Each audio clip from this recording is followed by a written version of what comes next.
Cette vidéo est le signe que vous devez boire de l'eau. Voilà, je l'ai décidé.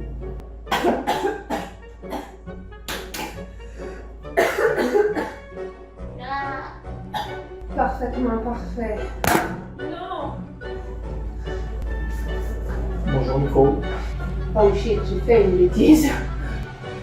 Il y a plein d'eau en dessous. Ah, c'est chaud.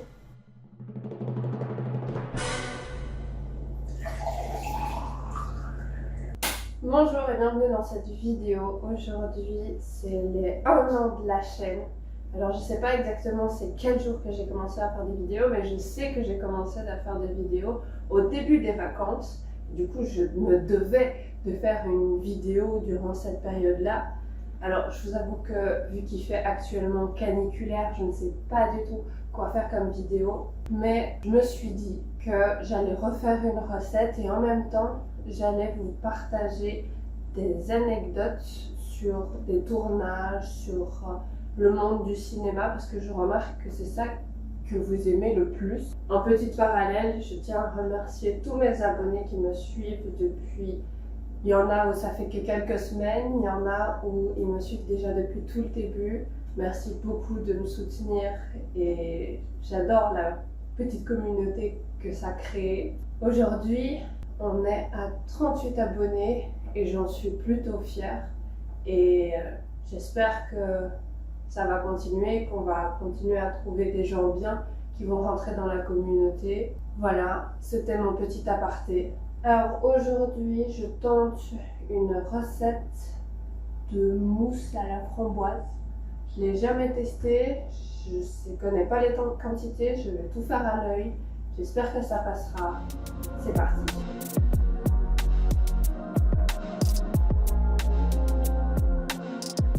Est-ce que vous, quand vous étiez petit, vous rêviez de faire acteur, chanteur, tout ça? Est-ce que vous croyez encore en vos rêves? Ou alors vous aviez d'autres rêves? Mais est-ce que vous l'avez mis de côté? Moi, ce qui m'a permis de me dire que je peux arriver dans ce milieu-là, c'est même pas me dire que je suis douée, que je fais du théâtre depuis ultra longtemps, c'est qu'en fait, c'est pas que réservé aux stars. Genre, avant d'être une star, il y a beaucoup de gens qui sont des gens totalement normaux. Mais en même temps, il y a beaucoup cette idée reçue que tu veux devenir une star ou tu veux devenir acteur.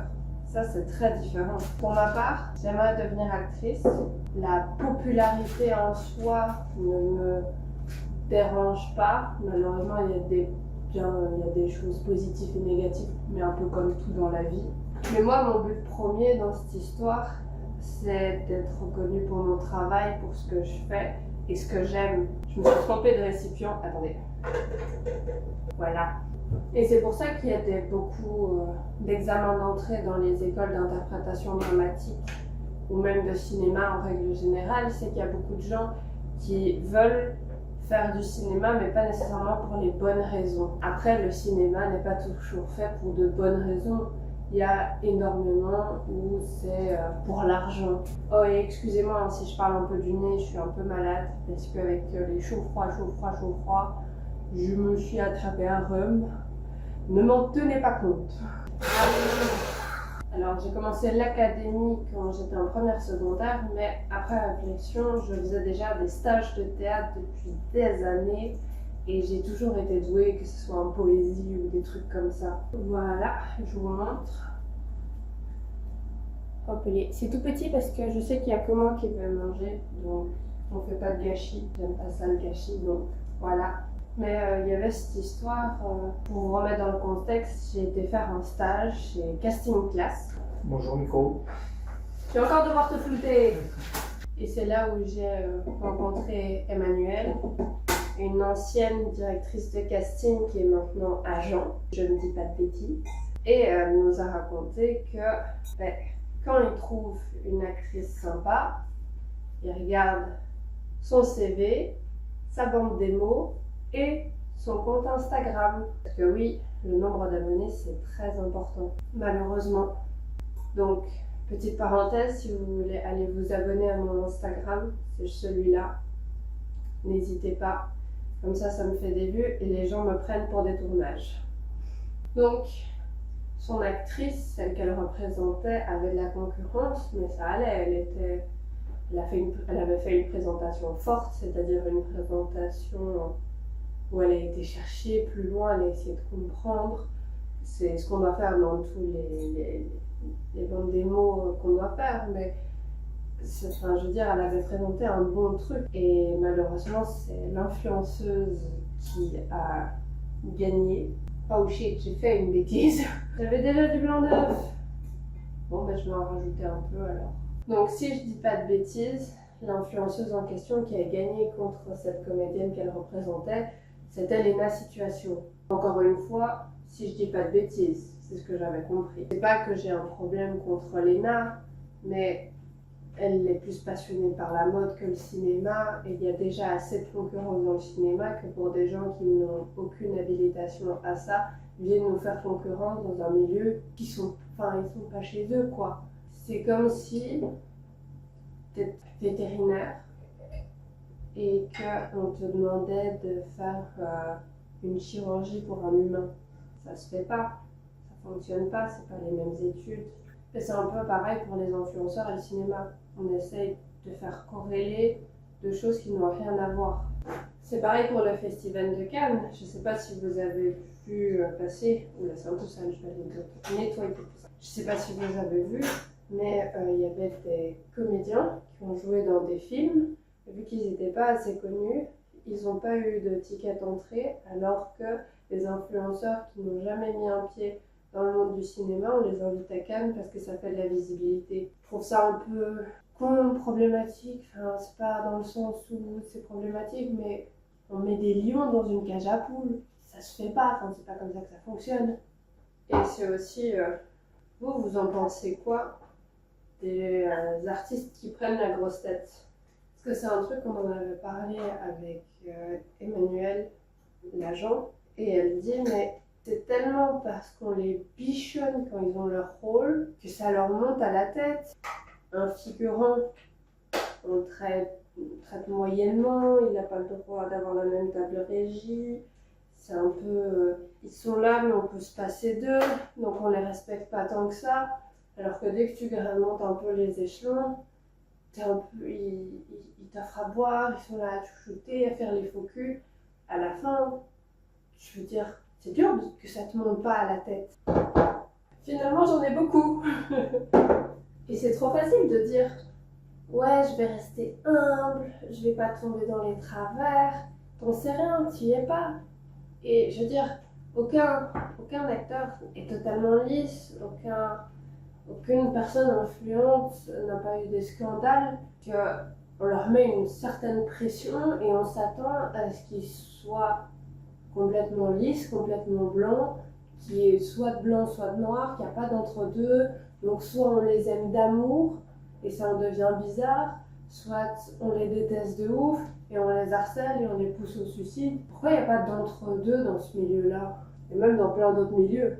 Ça c'est dur aussi, j'en avais parlé avec ma marraine, mais de se protéger des réseaux, il y a tellement de gens qui prennent comme sport olympique d'aller harceler des gens qu'ils connaissent ni d'Adam ni d'Ève juste parce qu'ils ont des complexes. Il y en a beaucoup de gens où ça les blesse, surtout quand tu vises les complexes, parce qu'ils ont souvent l'art de viser les complexes des gens. Et il y a par exemple, il y avait Théodora il y a quelques temps qui avait répondu à des gens, je sais plus, je me souviens plus de l'histoire, mais elle s'était fort énervée en vidéo et les gens étaient choqués en mode oh mais elle parle comme ça Théodora, machin.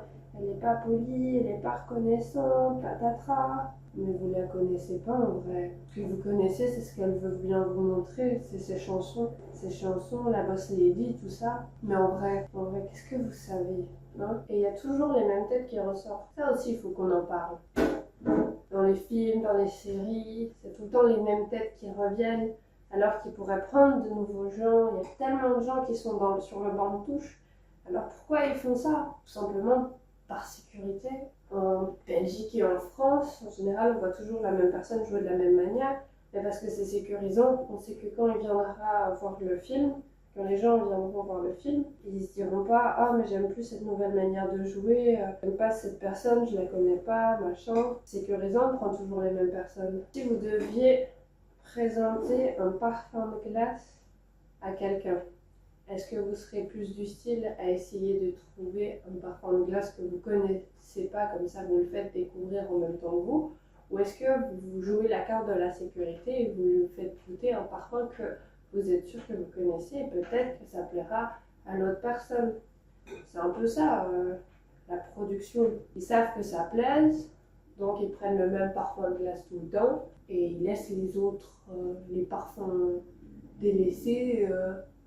Pour le reste, c'est pareil pour les acteurs. Ils les laissent sur le côté. Finalement, j'en ai fait beaucoup.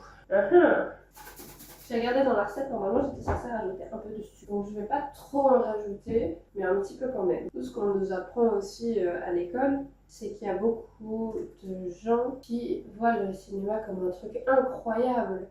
Par exemple, quand tu dis que tu veux faire un film étudiant et que tu as besoin d'un peu d'aide, d'un décor ou quoi, ils sont plus enclins à te donner pour, je sais pas, le cinéma, on dirait que c'est un mot magique. C'est comme quand, je parle tout le temps d'elle, hein, mais elle m'a appris tellement de choses.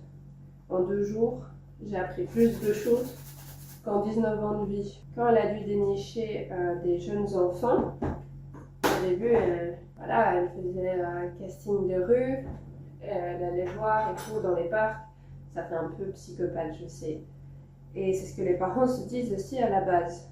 Sauf que quand elle vient et que dès qu'elle dit qu'elle est agent et qu'elle vient pour le cinéma, là les gens limite, ils leur donnent l'enfant, ils sont en mode oui mais il est gentil, il est comme c'est bon, prenez-le, faites-le devenir une star. Mais vous pensez même pas au bien-être de l'enfant. Et si l'enfant ne veut pas, c'est un monde de requins, tu veux pas le préserver de ça? Non, ils ont que le mot cinéma en tête, agent, casting, truc incroyable. Je pense qu'il faut arrêter de romantiser le milieu, hein, tout simplement. Moi, pour l'instant, je fais que soit je fais des rôles, mais pour des projets étudiants, soit je fais de la figuration pour des projets professionnels. Donc, je rentre toujours tout un petit peu dans le milieu. Mais j'ai encore plein de choses à apprendre. C'est pour ça que je veux rentrer dans une école d'interprétation dramatique. Au fond, quand tu es encore qu'avec des étudiants, tu vois que c'est la passion, l'envie de créer un nouveau truc. C'est pas l'euphorie des petits enfants qui veulent devenir célèbres, c'est des gens qui veulent se donner les moyens de vivre de leur travail, même s'il est peu courant,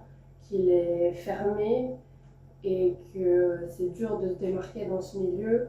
Tu vois, ces gens, ils ont envie de se battre, quoi. C'est ça que je trouve sympa, en vrai. Dans les projets pro, ils sont déjà un peu plus rapaces, même si j'ai pas le temps senti de différence en tant que figurante. J'ai encore eu la chance de tomber sur des figurations où ça se passe bien. J'ai essayé de trouver des vers. Attendez, je sais pas du tout quel style de vers prendre. Après, vous allez me dire, c'est le cadet de mes soucis, mais bon. Et je sais pas si vous vous souvenez, mais j'avais fait une vidéo dans laquelle j'avais tenté les examens d'entrée d'une grande et prestigieuse école. Et écoutez, j'ai envie de le retenter. Je sais que dans cette vidéo, j'étais plutôt pessimiste. Mais j'ai une nouvelle vision de la chose, je le vois comme un casting. Tu dois le voir comme ça.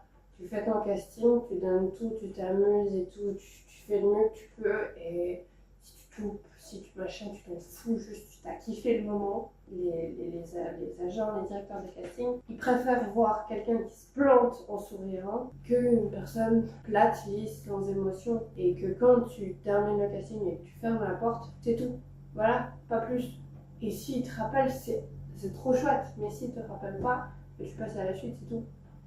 Voir mes examens d'entrée comme ça. Et ça t'enlève tellement du stress de le voir comme ça. Ne pas chercher à attendre. Je veux dire, si c'est pas eux qui me donnent l'opportunité, c'est moi qui me la créerai. Et du coup, ça déstresse pas mal. Après, je tiens à dire que je suis toujours autant émotive que s'il me remballe encore une fois, je vais certainement pleurer. Mais je pense que ça me touchera moins que quand c'était ma raison de vivre. Je vivais pour ça, que j'avais l'impression que tout s'était écroulé parce que j'avais pas été prise. Non, t'arrêtes pas là. C'est pas parce que eux ne te donnent pas ta chance que toi tu n'as pas de chance. Et c'est quoi votre culture cinématographique? Il y a plein d'eau en dessous et vous me l'avez pas dit. Non, ni vu ni connu. J'espère que c'est bon cette merde. Voilà. Trop drôle parce qu'on dirait vraiment un petit nuage. On est un peu foutu partout, mais on ne va rien dire. J'espère que ma famille en aura voulu, moi qui voulais faire pas de gâchis. J'ai intérêt à tout manger. Et du coup, qu'est-ce que je disais? Oui, c'est quoi votre culture culture cinématographique. Parce qu'on m'a bien fait comprendre que si tu travailles dans le cinéma, si tu veux être acteur, c'est le minimum d'avoir une culture cinématographique assez prononcée.